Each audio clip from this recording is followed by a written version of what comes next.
Nianzie wapi? Baada ya kuona mambo haya yote, kuna swali ambalo linatujia jioni ya leo. Mzee wa kanisa ametusomea lile fungu, akasema kwamba basi muonayo mambo haya yanaanza kutokea, fanyeni nini? Changamkeni mkavinue nini? Vichwa vyenu, maana ukombozi wenu mfanye nini? Mekaribia. Tukiinua macho yetu, basi tuanze hapo kuyaona mambo haya. Mambo gani? Dalili za kuja kwa nani? Dalili za kuja kwa Yesu Kristo zimegawanyika makundi mawili. Kuna zile mbovu na chungu, na kuna moja iliyo njema. Mbovu na chungu ni njaa, magonjwa, vita, matetemeko, maafa, uasi, dini kuongezeka na kuchanganya watu, mmomonyoko wa maadili, mauaji, kupotezwa na watu bila kujulikana mtu ameenda wapi, kulogwa, kuharibiwa, fitina, chuki, tamaa na uasi mwingi. Lakini moja ya dalili njema katika Luka Mathayo 24 mstari wa 14, tena habari njema ya ufalme itafanya nini? Itahubiriwa katika ulimwengu wote, ndipo ule mwisho utakapofanya nini? Swali letu, nianzie wapi Yesu? Nianzie wapi Bwana? Nianzie wapi Bwana? Karibu na kuja kwa gharika, dalili za siku za mwisho tulizo nazo zinafanana za watu wa gharika. Dunia iliharibika, maadili ya watu kaharibika, mioyo ya watu kaharibika. Akawepo mtu mmoja anaitwa Henoka, akamwomba Mungu, akasema nianzie wapi? Katika kitabu cha Mwanzo sura ya 5 mstari wa 21 tunamkuta huyu mtu Henoka. Henoka ni mmoja wa watu waliokuja kabla ya gharika, waliokuwa kabla ya gharika, waliokuja kabla ya gharika. Bwana wabariki watu wa Arusha Center. Amina. Muende kwa amani na usalama tunapofunga Sabato. Ndugu zangu, watu hawa kabla ya gharika walikuwa naishi maisha marefu sana. Wengine waliishi miaka 900, 700 na ngapi. Lakini Biblia inasema ya kwamba akawepo mtu mmoja, alipozisoma dalili za nyakati katika kitabu cha Mwanzo sura ya 5 na mstari wa 21, anaitwa Henoka. Anaitwa nani? Anaitwa nani? Jamani, mpo hampo? Henoka akaishi miaka 65, akamzaa Metusela. Amen. Henoka akaenda pamoja na Mungu.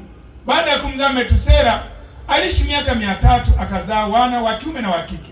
Siku zote za Henoka ni miaka 365. Henoka akaenda pamoja na Mungu, naye akatoweka, maana Mungu alimtwaa kwenda mbinguni. Henoka alipoona dalili za nyakati, Henoka alipotambua kwamba tunaishi karibu ya kuja kwa gharika, sikiliza, tazama, angalia, aliamua kumwomba Mungu. Alimwomba Mungu wa mbinguni, akamwambia, Bwana, nifanye nini katika gharika inayokuja, maana tunaangamia wote. Aliambiwa na malaika, gharika inakuja na baada ya muda sio mrefu. Na ndipo Mungu akamtuma malaika kwa mara ya pili. Mama wote anasema akaambiwa atazaa mtoto, na huyo mtoto amwite Metusela. Na alipoitwa Metusela katika lugha ya Kiebrania, maana ya jina hilo ni ya kwamba katika maisha yake itakuja gharika. Itafanya nini? Itakuja. Alikaa na mke wake, akaongea, wakayapanga, yakaelewana kwamba mke wangu, katika maisha haya hatujapata mtoto, lakini kuna dalili nimeambiwa na Bwana, tutakapomzaa huyo mtoto atakuwa ndio dalili ya siku za nini? Mwisho wa dunia. Na jina lake ataitwa nani? Metusela. Metusela maana yake hukumu itakuja. Katika maisha ya huyu mtoto hukumu itafanya nini? Itakuja. Na kwa sababu ya ndoa, mapenzi yakaingia. Mama akachukua mimba, alipozaa mtoto wa kiume wakafikiri wamwite nani? Jina tayari liko kwenye reja, wakamwita Metusela. Na hivyo mtoto alipozidi kukua, akaendelea kukua, wakajua ya kwamba katika maisha ya huyu mtoto gharika itafunika dunia na watu wote wataangamia. Henoka akaanza kumwomba Mungu, akamwomba Mungu, akiungama dhambi zake na dhambi za nyumba yake, akaombea watoto wake, akaanza kuwahubiri ndugu zake. Watu anaandika, akawa anahubiri bila simile, akahubiri ukoo, akahubiri majirani, akahubiri ndugu zake, akahubiri ndani ya jamaa zao, akaenda mpaka kwa wana wa Kaini, akahubiri kwa jamii ya wana wa Seth. akahubiri, akabeba mzigo, akatumia mali zake nyingi akiwahubiri na kuwahamisha kutoka mijini anapeka rural areas. Aliwahamisha wanaoamini, maana katika uovu ulipokuwa unazidi hakuona kwamba wanaweza kustahimili. Dunia ilikuwa imeharibika sana, watu wananibwa, watu wanabakwa, watu wanapigwa, watu wanadhulumiwa, hali ya mauaji ilikuwa kubwa, ibada kwa Mungu imevunjika, wanaabudu miti, wanaabudu milima, wanaabudu vitu vya ulimwengu, wamemsahau Muumbaji, wanaabudu uumbaji. Alipoendelea kuhubiri hivyo, Henoka akawatazama watu wanahubiri, analia, anamwona Mungu anaongea na yeye moja kwa moja, masaa 24 anaomba. Kijana anazidi kuwa mkubwa, anaomba. Kijana anazidi kuwa mkubwa, anaomba, anahubiri. Mungu akaona ya kwamba design ya huyu mtu sio wa kukaa ngongongare, huyu ni wa kuhamisha na kupeleka wapi? Mbinguni. Akatwaliwa. Walimtafuta, hawakumuona, lakini Metusela akaishi bango la Injili. Naomba niwe bango la Injili pastor. Naomba niwe bango la Injili katika maisha yangu, maana nikiwa mhubiri, nikiwa na maisha yanayompendeza Mungu, nikiwa na nafasi ya kuwashuhudia wengine, nitaishi maisha marefu. Katika Biblia hakuna mtu aliyeishi maisha marefu zaidi ya Metusela. Aliishi miaka mingapi? 960 na ngapi? Na kenda. Kumbe ukiishi maisha ya kumtumikia Mungu, kumbe ukiyatoa maisha yako kwa kazi ya Bwana, haufi. Ila utakufa, ila utachelewa, ila haufi. Ezekiel alimwambia Mungu, nibakize nikutumikie. Waashuru anakuja kupiga mji. Alikuwa na jipu boya limekaba kansa, limekaba mahali pabaya, anaumia. Alipona hakupona? Kwa hiyo unapougua ugonjwa, unapopata tatizo, unapopigwa na shetani, lia mbele za Mungu, Bwana okoa maisha yangu nikutumikie. Utaishi. Wengi walioomba wakidai nipe muda wa kuishi nikutumikie, wameishi. Metusela aliendelea, akaendelea hata alipokufa akawa akamzaa tena, akazaa na Nuhu. Nuhu ndiye aliyejenga safina, kalia ukoo wake wakaokolewa wengi. Kwa hiyo Henoka alianza na maombi. Kama kuna kipindi kimefika cha sisi wa Kristo wa Kiadventista, ni kuingia katika kilindi cha maombi. Tengeneza mahusiano na Mungu wa mbinguni kwa maombi yako mwenyewe, kwa maombi binafsi. Omba Mungu. Bwana anasema lolote mtakaloomba kwa jina langu nitalifanya, ili Baba atukuzwe mbinguni kwa jina la Mwana. Nianzie wapi Yesu? Anza na mahusiano. Anza na mahusiano yasiyo na karo, mahusiano ya maombi mbele za Mungu. Maombi, ndugu zangu, ni kitu kikubwa sana. Maombi yana nguvu sana. Wana wa Israeli waliteseka miaka 430 katika nchi ya Misri. Walipigwa wakapigizwa, lakini walifika mahali wakajiongeza, wakaanza kumwomba Mungu. Soma katika kitabu cha Kutoka 3:9, anaambiwa Musa ya kwamba, Musa, wewe uliyeua mtu Misri, nenda ukakomboe watu wangu katika nchi wapi? Maana kilio cha wana wa Israeli kimenifikiria. Maombi pastor yanampeleka a wanted person katika nchi anayotafuta. Unatafuta Uganda, unatafuta. Unaenda Kenya huko, unatafuta. Uliwa mtu huko, na katika vituo vyote vya polisi na usalama wa taifa jina lako na picha zimebandikwa. Halafu unajitokezea unasema ni watoe watu. Lakini kwa sababu ya maombi yana uwezo wa kubomoa njia ambao hapana njia. Musa akaenda na Haruni wakawatoa wana wa Israeli. Kwa maombi yale ya jangwani, maombi yale ya wazee, maombi ya kufunga na kuomba, watoto wanatupiwa katika mito ya Naili, wanaliwa na majoka, wanaliwa na mamba, vijana wanapigwa na pigizwa, wanafyatua matofali, wanajenga mabarabara pamoja na piramidi, wanauawa, wanapigwa, lakini Bwana aliwatoa. Maombi. Nianzie wapi? Anza na maombi. Kama ulikuwa mchovu, mama pasi, upo? Nimefurahi sasa dada yangu. Nimekuona. Mama Shambu, tena nikugeukie saa hii. Maombi. Nini? Kama kuna kisima ambacho kimekauka kwa wacha Mungu, ndugu zangu, napenda tu niwaambie ni maombi. Wachache ni waombaji. Hata waliokuwa waombaji wamezima kama koroboi. Kazi kulalamika tu. analalamikia mume wake, analalamikia mke wake, analalamikia watoto, analalamikia serikali, analalamikia kanisa, analalamikia ukoo, analalamikia nini. Hata unajilaumu, unalaumu na shetani, unalaumu na Mungu. Maombi ndicho cha kwanza na Isaya 45. Isaya 45 mstari wa 11. Isaya 45 mstari wa 11 tunakuta kitu kinasemwa hapa. Hapa ni ahadi iliyokuwa imetolewa. Wana wa Israeli walipewa na ahadi na Mungu wa mbinguni ya kwamba mmechukuliwa kwa mara ya pili katika nchi ya Babeli, na ya kwamba mmeteswa sana, na ya kwamba hamna uwezo wa kutoka. Halo, lakini nitawatoa. Maana ukikamatwa na serikali ya Marekani, jana Trump amesema kitu. Amesema basi. Amesema Irani ikajibu, alisema tena China ikajibu. Nataka nikwambie hivi, Waisraeli walikuwa katika mikono ya Babeli, mikono ya Wajemi, hawangeweza kutoka. Maana wamekamatwa na serikali yenye nguvu, the super power of the world. Wasingetoka. Lakini Mungu akawaambia, pamoja na nguvu za Nebukadneza anayewatisha, na waandalia mtoto. Wanawake, shikeni matumbo yenu. Na waandalia mtoto, shikeni matumbo na wabariki saa hii. Na waandalia mtoto, atazaliwa mtoto wa Kiarabu. Atakayezaliwa nitampa uwezo, nitakupa nguvu, nitakupa mamlaka, nitampatia mali, atakuwa na uwezo, atapindua serikali ya Babeli, atatawala dunia. Na huyo nitamtuma awafungulie mlango. Amen. Amen. Amen. Amen. Wameloa, hawawezi. Bunge haliwezi kupita. Wakajipanga wafanyeje, hawawezi.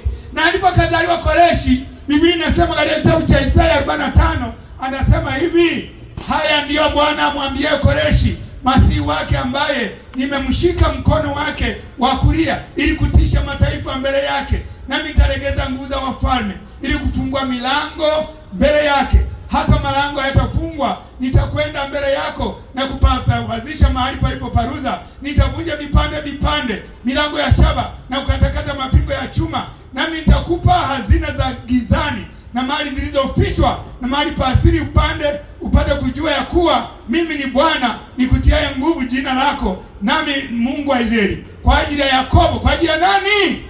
Kwa ajili ya nani anainuliwa huyu? Kwa ajili ya nani? Kwa ajili ya Waisraeli. Kwa ajili ya Yakobo mtumishi wangu na Israeli mteule wangu. Nimekuita kwa jina lako, nimekupa jina la sifa, ijapokuwa kufanya nini huko nijua. Hakuwa mjui, lakini akaandalia maombi. Waisraeli waliomba.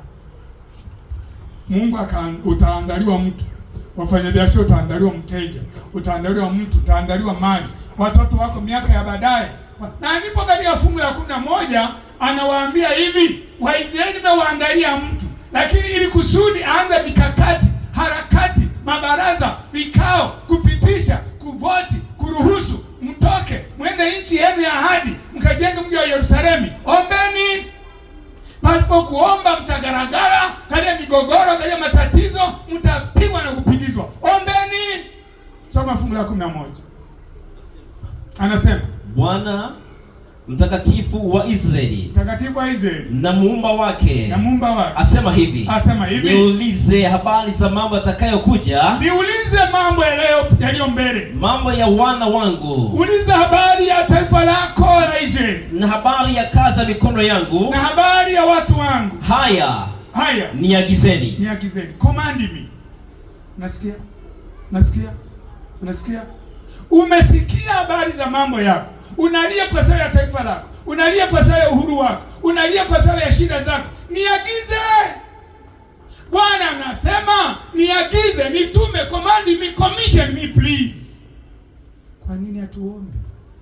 Ikiwa Mungu mwenyewe anasema tumwagize, ikiwa Mungu mwenyewe anasema tumwambie, tumtume, ikiwa Mungu mwenyewe anasema tumwagize, tumwachie mambo yetu. Na sio hapo tu, amezungumza mahali pengine katika kitabu kile cha Ezekiel 36 mstari wa 37. Anazungumza maneno yanayofanana na hayo. Hapa anasema tumwagize, hapa tunasema tumtume. anasema tumwambie, tumtume, tumwagize, tumkomandi, tumwamuru atende kwa ajili ya mambo yetu. Na kweli Ezekieli, na kweli Danieli alipoomba, Nehemia alifunguliwa akafanya kuwa gavana na Waisraeli wakarudi. Amen. Anasemaje Ezekieli 36:37? Ndio. Bwana Mungu asema hivi. Bwana Mungu asema hivi. Tena kwa ajili ya jambo hili nitaulizwa na nyumba ya Israeli. Kwa ajili ya jambo hili nitaulizwa na nyumba ya Israeli. Ili niwatendee. Ili niwatendee. Nami nitawaongeza kwa watu kama kundi la kondoo. Nitawaongeza. 37 anasema. Ndio. Ndilo nililosoma. Ndio. 38. Ndio. Kama kundi lililo tayari kutolewa sadaka. Hebu ngoja nisome mwenyewe. Naona Kiswahili chako hiyo Kiswahili cha kisasa hakieleweki katika lugha ya kivita. Ngoja nisome. Bwana Mungu asema hivi. Tena kwa ajili ya jambo hili nitaulizwa, semeni amina. Nitaulizwa na nyumba ya Israeli ili niwatendee, nami nitawaongeza kwa watu wangu kama kundi la kondoo. Anasema nitaulizwa. Muulize Mungu, mwagize, mtume, mwamurishe, mwambie Baba uko wapi basi. Mungu atubariki. Amen. Mungu atubariki. Amen. Mungu atubariki. Amen. Lakini kalia masharti anasema tuondoe vinyago, tusiombe tukiwa tumejichanganya mambo mengine. Amesema jambo hili katika Zaburi 10. Amesema katika Zaburi 10 anazungumza Mungu wa mbinguni ataombwa na watu wake naye atapatikana. Zaburi 10 na mstari wa ngapi? Wa 17. 10 mstari wa 17. Anasema hivi. 10:17. Bwana huyasikiza matakwa ya wanyonge, utaidhibiti mioyo yao, utalitegea sikio lako. Amen. Amen. Amen. Bwana anatega sikio kwa watu wake. Kwa hiyo ninapenda tu niishie hapo kwamba nianzie wapi? Anza na maombi. Anza na nini? Anza na nini? Lakini jambo la pili ambalo ungeanza nalo la pili ni kuanza na Injili. Kama Henoka alivyoanza na Injili. Henoka alianza na Injili. Lakini pamoja katika mji wa Yeriko. Yeriko ilipotaka kuangamizwa, Rahabu yule mwanamke kahaba alipokuwa na shida, nchi inapigwa inakuja kuchoma moto mji wa Yeriko, aliwaambia wapelelezi, mtakapokuja niokoeni mimi na nyumba ya baba yangu. Amen. Amen. Unakumbuka Rahabu aliyoficha wale wapelelezi? Akawapisha juu. Akapanda kule juu, akawashusha, akawaambia, tokeni muende, lakini mtakapokuja okoeni mimi na nyumba ya baba yangu. Na ndio maana tunamsoma huyu mwanamke aliokolewa yeye na nyumba ya baba yake. Amen. Mwanamke ambaye ni mchafu katika historia yake, lakini anaokoa familia yake. Ngoja nisome hili fungu. Sura ya kitabu cha Yoshua, sura ya 6 mstari wa 22. Yoshua anasema, na Yoshua akawaambia wale wanaume wawili waliopeleleza nchi, ingieni katika nyumba ya yule kahaba, mkamtoe huyo mwanamke mwenyewe na vitu vyote alivyo navyo, kama mlivyomwapia. Basi wale vijana wapelelezi wakaingia, semeni amina. Wakamtoa Rahabu, semeni amina. Na baba yake, semeni amina. Na mama yake na ndugu zake na vitu vyote walivyokuwa navyo, wakawatoa na jamaa zake wote pia, wakaweka nje ya kambi ya Israeli. Kisha wakauteketeza mji kwa moto na vitu vyote vilivyokuwa ndani yake, na bali fedha na dhahabu na vyombo vya shaba na vya chuma wakavitia katika hazina ya nyumba ya Bwana. Rahabu aliokolewa. Katika makambi haya inatupasa tuweze kualika familia zetu. Alika ukoo wako. Alika watu wa nyumba yako. Tuna maombi, tumekuwa na maombi. Unajua watu wana maombi kwenye WhatsApp haya. Kwenye social media wana maombi. Niliingia kwenye ombi la Pastor Singo, tunaomba huko. Omba na wachungaji wenza, tuna maombi. Mimi pia nina wenzangu tunaomba nao. Ni timu ya watu 1000 tunaomba. Tumekuwa na mwezi mzima wa kuomba usiku wa manane. Maana watu wana mizigo ya magonjwa na mizigo ya matatizo, wengine ndugu zao wamepotea waonekani, watu wana mizigo. Tumeendelea na maombi. Tunaomba online. Tunaomba, tumetawanyika dunia nzima. Ni timu moja inaitwa Global Family. Tuna maombi sasa yapata miaka kama 10. Tulianza 2018. wameongezeka, lakini timu ya mwezi huu watu 10,000 tuna maombi. Jumla tuko 10,000 duniani. Afrika wapo, Amerika wapo, Asia wapo, Ulaya wapo, wengine wanachemka, wengine wapoa, lakini tupo. Bwana anashikilia mshumaa. Amen. Ninachotaka kushuhudia ni kwamba kati ya maombi ya hao watu wameponywa maradhi yao. Wepo na mtoto alikuwa na kansa, amepona. Kulikuwa na msimu mwingine shida ya ini, amepona. Mwingine alikuwa amepotea, amepona. Mwingine alikuwa na uraiwa, wamefunguliwa. Maombi yana nguvu ndugu zangu. Na akaleta mwalimu mmoja wa Kisarawe kule Pwani, anasema katika shule yetu tumechimba kisima kirefu na wafadhili, lakini hakina maji. Tumekaa tunasomba maji kwa ndoo mbali. Tuombe, wakaliombea hilo jambo. Yameombewa maji yakatoka mengi, yakamwagika, watu wanakunywa. Maombi yana nguvu sana. Yana nguvu mno.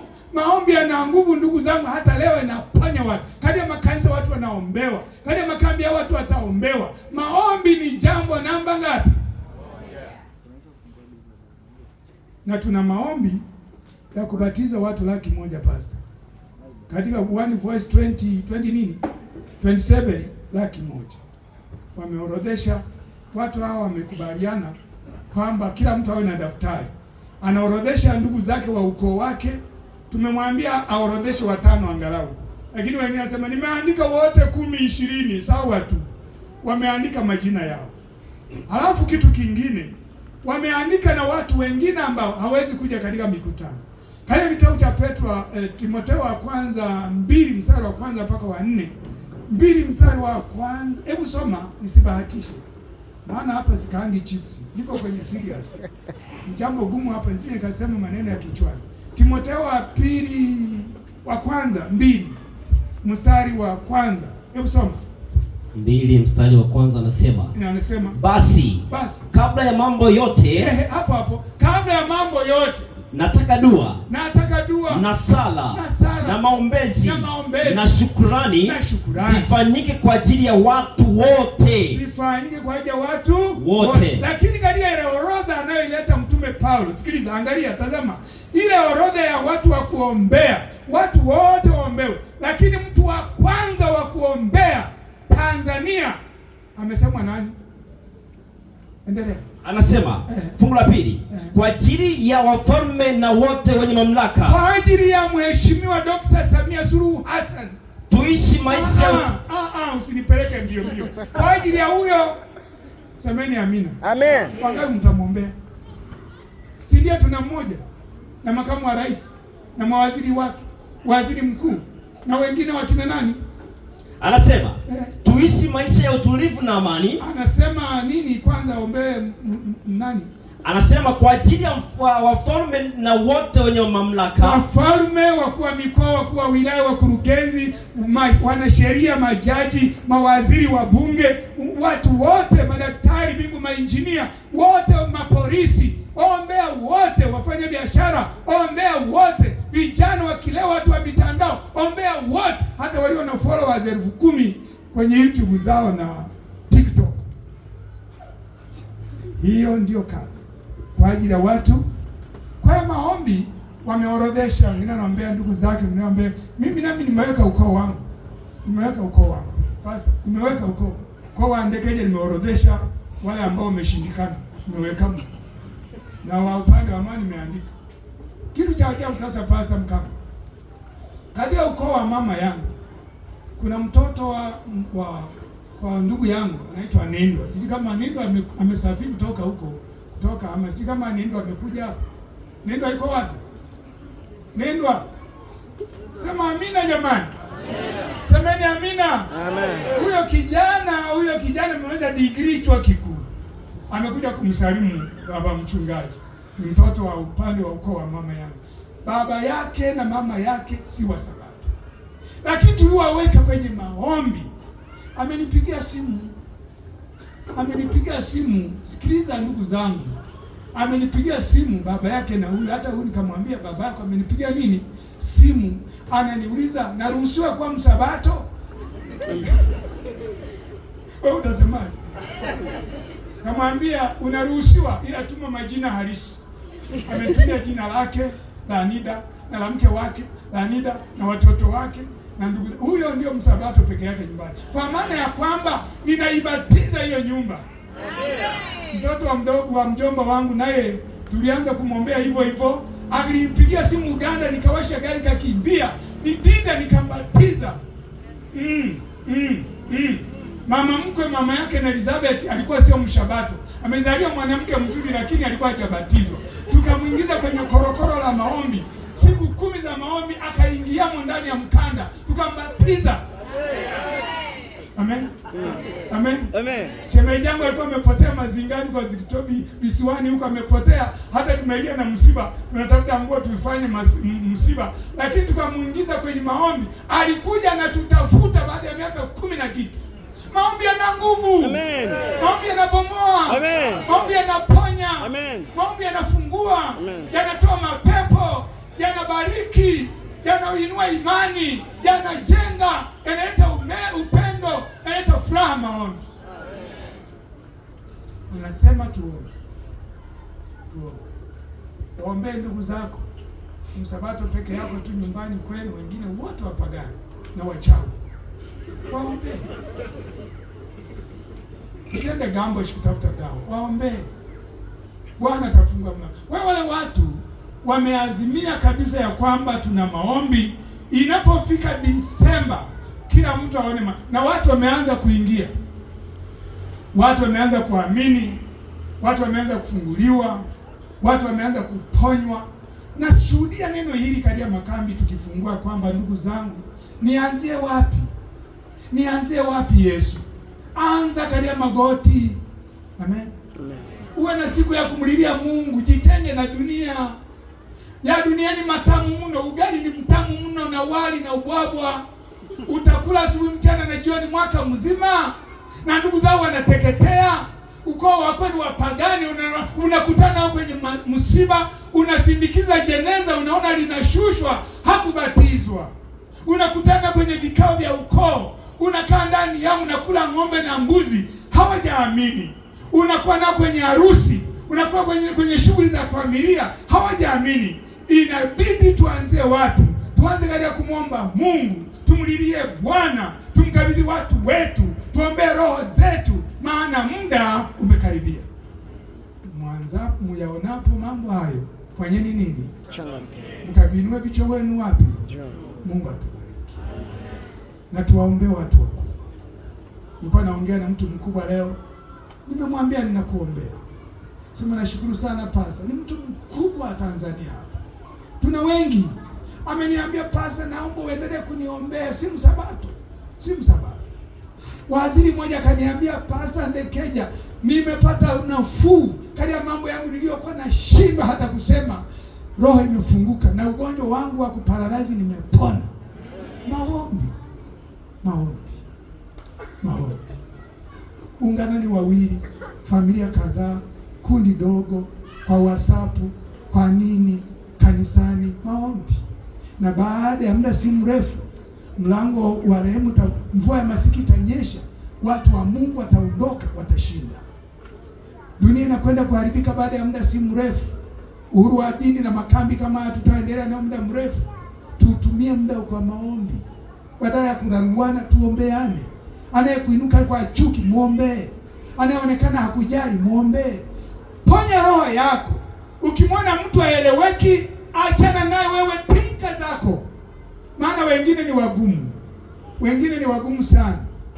Wengine wamekwaza na mume wake, akaiacha na dini. Mke wake amemkwaza. Kwa nini akukwaze mtu? Kila mtu alizaliwa peke yake. Ulilia mara moja, ukaanza mbio, hii dunia ni ya makofi. Kila mtu analia kivyake. Lia na Mungu wa mbinguni. Tusimame tu.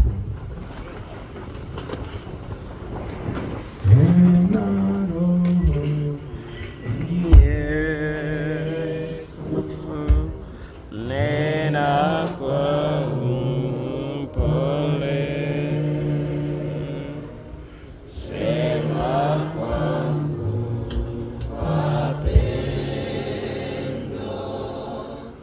uache upweke.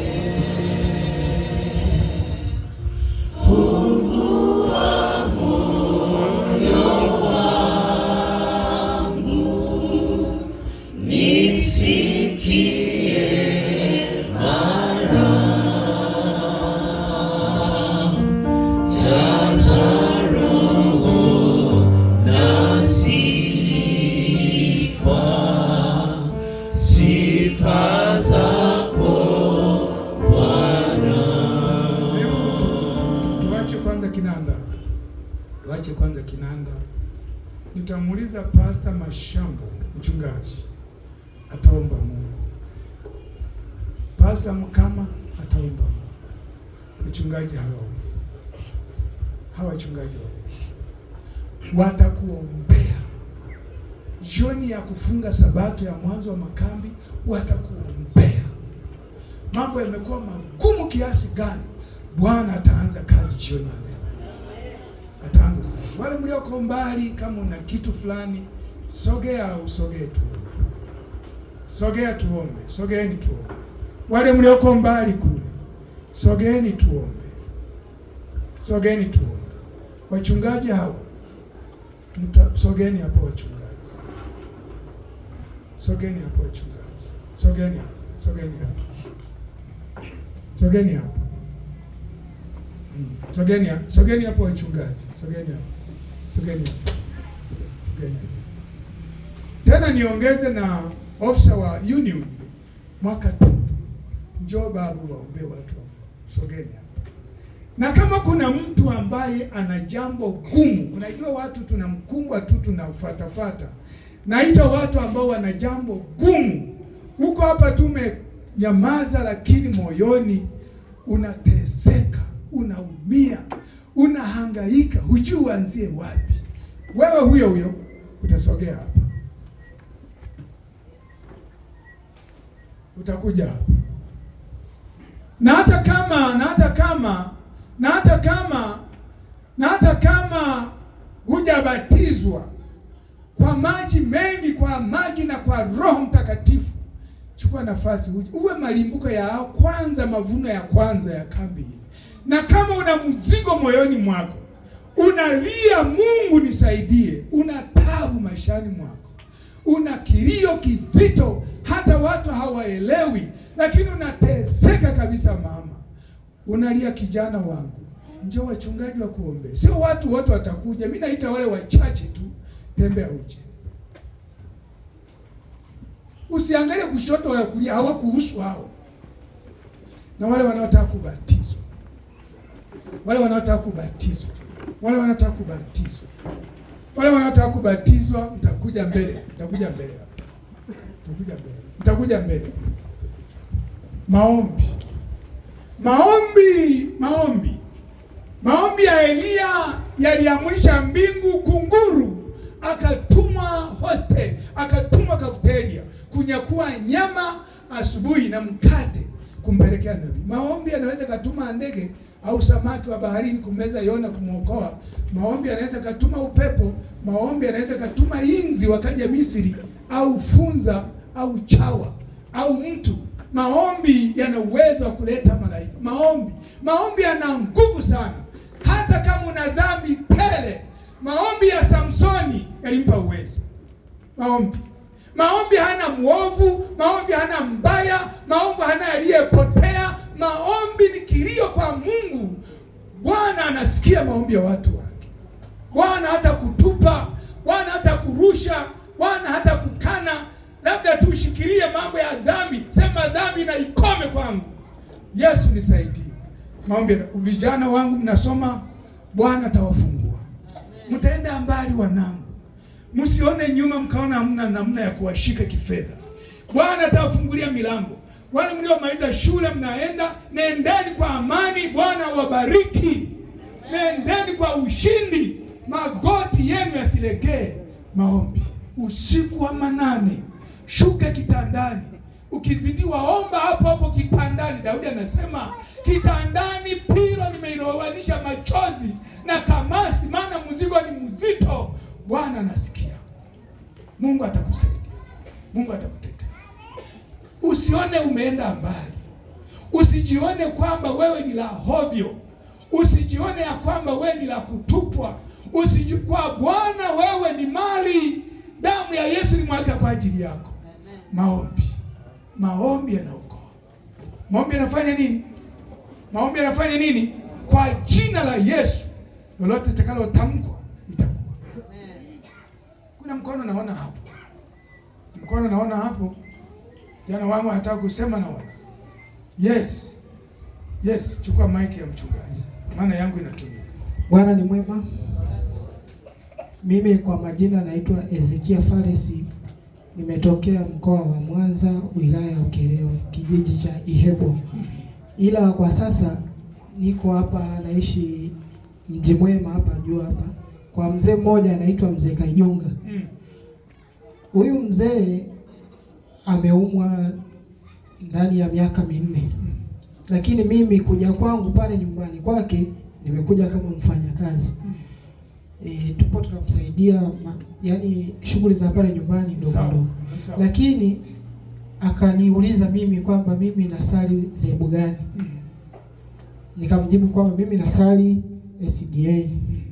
Akaniambia hivi, jitahidi kusali kwa imani yako binafsi. Hakunizuia. Ikifika Ijumaa ananiambia nisifanye kazi yoyote ile. Na ikifika Jumamosi ananiruhusu kwenda wapi? Kanisani. Sasa mimi nilikuwa naomba katika haya maombi tumjumuishe huko na yeye. Anaitwa nani? Anaitwa Mzee Kajunga. Wachungaji wamesikia. Ni nani anahitaji kubatizwa akazioshe dhambi zake na kuwa mtu mpya katika Kristo Yesu? Hebu nyosha mkono wako. Amina. Amina. Amina. Tembeni mje hapa mbele kwa wachungaji. Tembeni mje haraka. Sukuma watu waachie njia uje. Shikeni mikono. Nani mwingine? Maana usiende na mzigo tena. Mzigo wa mambo ya dunia, mambo ya kale, mambo ya dunia yashushwe kwa Yesu. Amen. Je, tunaweza kupiga magoti? Au pamekaaje hapo ulipo? Hebu tupige magoti. Tutaanza na mwaka tundu. Atamuomba Mungu Baba. Atamuomba Mungu. Kisha atakuja mchungaji Mkama ataomba. Wataomba maombi mafupi maana Mungu anajua kesi. Na ndipo hasa Mashambo atamalizia. Tuombe.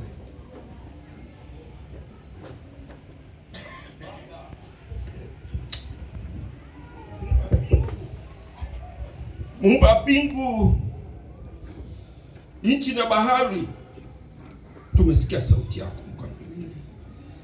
Imetuchoma. Tumekuona Mungu wa mbinguni katika maisha yetu. Sisi ambao hatufai, Baba katutakase. Fanya badiliko katika maisha yetu Mungu wa mbinguni.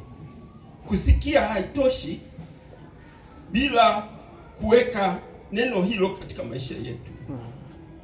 Watu wako sisi tumesikia, watu wako wana kiu, wanakuhitaji katika maisha yao. Lakini jioni hii jambo la kwanza tunasema tuombe. Amen.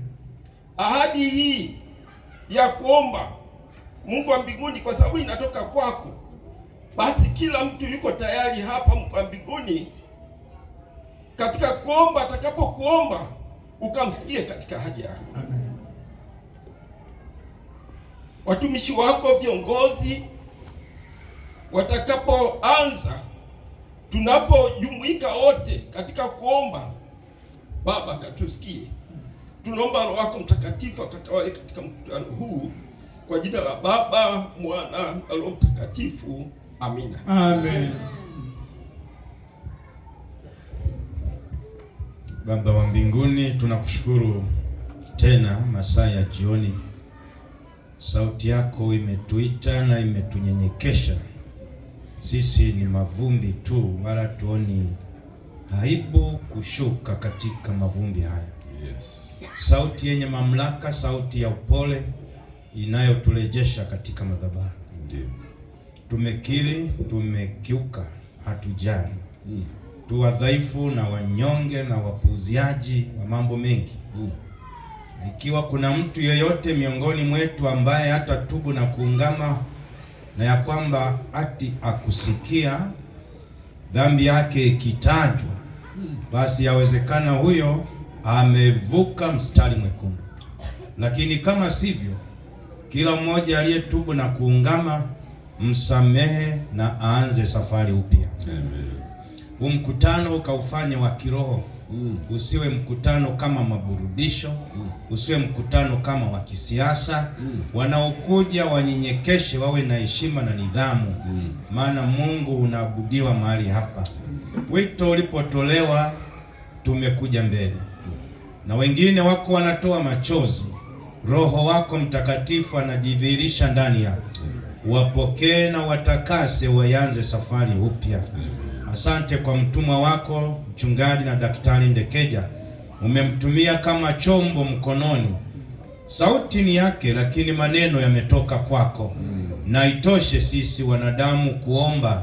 Roho wako Mtakatifu ajuai kuomba na kuugua kusikoweza kutamkwa, atwae umaarufu na mamlaka, ili dhambi zetu zote zikafutike, tuianze safari upya. Kwa jina la Yesu Bwana wetu, amina. Amen.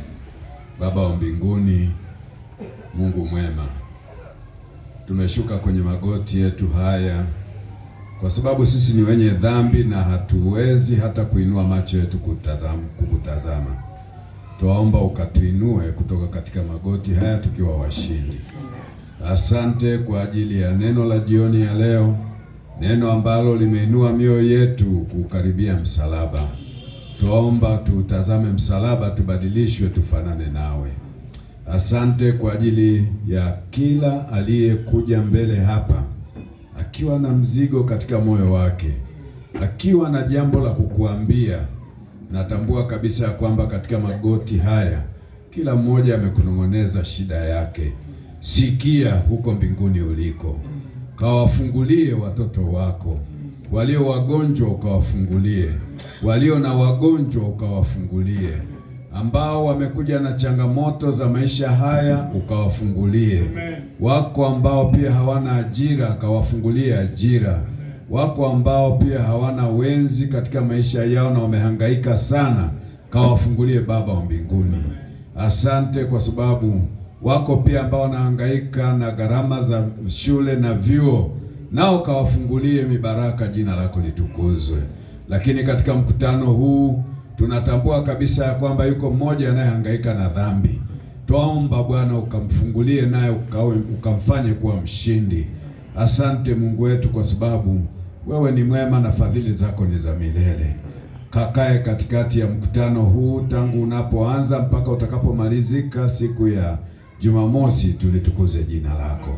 Bariki mchungaji wa mtaa, bariki wazee wa makanisa yote yanayofanya kambi hili, lakini pia asante kwa ajili ya mchungaji Ndekeja. Endelea kumbariki, tubariki sote.